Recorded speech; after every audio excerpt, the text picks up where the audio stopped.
For our next speaker, we're very lucky to have with us Mr. Dov Moran. And he's famous for, among other things, the CEO and former CEO and chairman of M Systems. When I go around the world and I talk to people and they say we're from Israel and they say they always know we're high tech, and I always mention the disc-on key. They all look at me and they all say, "Wow, that's what comes from Israel." And it's probably we have a lot of innovation and a lot of inventions, but this is probably, I would say, the most well-known today. Mr. Moran actually received the prestigious technology award from the German Edhard Rhine Foundation for the development of the disc-on key.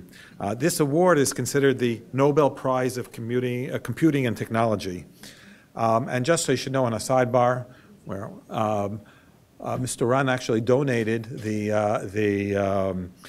money that was granted along with the award to the Technion to continue helping us in this innovative process. So without further ado, and here we are. Thank you very much. Well, if you go to anybody outside of Israel and say that this key was developed in Israel, and the response is, wow, it's amazing, you could say at the same time that the head of Muli was invented in Israel, and you would say you'll get the same response, because no one knows what a disc key outside than Israel. Yes, the name is USB flash drive. Wonderful.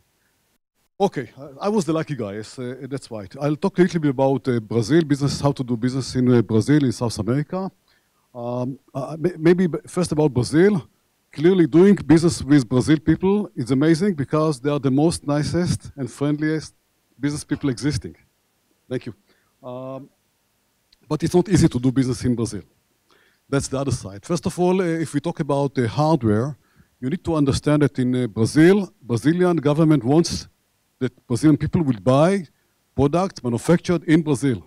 If you have in your thought to sell something which is hardware in Brazil, go first and find a partner that can manufacture whatever you want to you develop in Brazil and sell it into the Brazilian market. Otherwise, you'll see tax at the levels of 100 to 120%.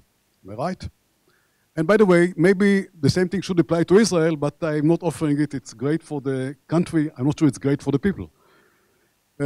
Brands are very important in Brazil. So if you have great product with no brand, selling it in Brazil is going to be very difficult. They look for low prices. They are buying a lot from China. They are very much price aware. So it's not that, hey, Brazil, the Europe is equal to dollar, is equal to shekels. It doesn't work like that. They are looking for a cost. They are buying smart. If I talk generally about South America is varies a lot. In every country is very different. And by the way, it's not South America. You fly from Brazil to Ecuador or to Peru. It's just a small trip. It's a long trip. Every country is different. Clearly, Venezuela is not Argentina and it's not Brazil. Local person in the place is important. It's not a distributor. You need to have someone that is living in the place, understands the mentality, understands how to distribute, how to advertise, how to promote things. Waze is maybe a great example of doing it without, but in general, you need to understand the culture because it's not the American culture, it's not the European culture, it's the South American or Brazilian culture, and probably you as a Brazilian would say it's Brazilian. Every country is different by itself. And then I would tell maybe last thing about business in Brazil. They are very friendly. They are friendly about Israel in general. They know, the people I met at least, know about Israel. I didn't see any resistance. Yael, if you ask me, then it's not a phenomenon that I saw anywhere in my meetings in South America.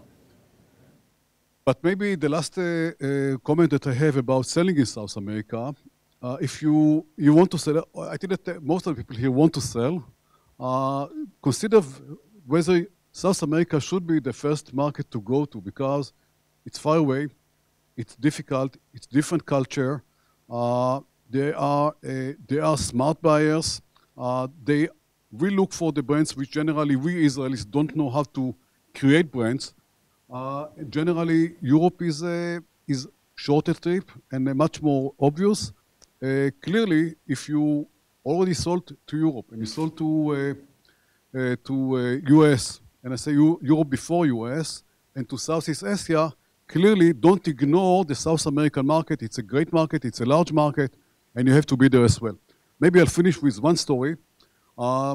There is a guy that worked for me at M Systems. He did great in selling USB flash drives worldwide, Shuki. And when my company was acquired by SanDisk, he moved to the US, and now he's running the retail business of SanDisk. And clearly what they are selling now mostly in retail is USB flash drive.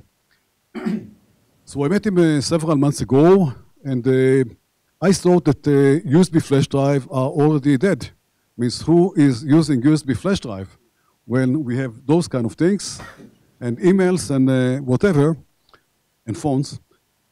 So Shuki said, no, you are wrong. Actually, 2012 numbers,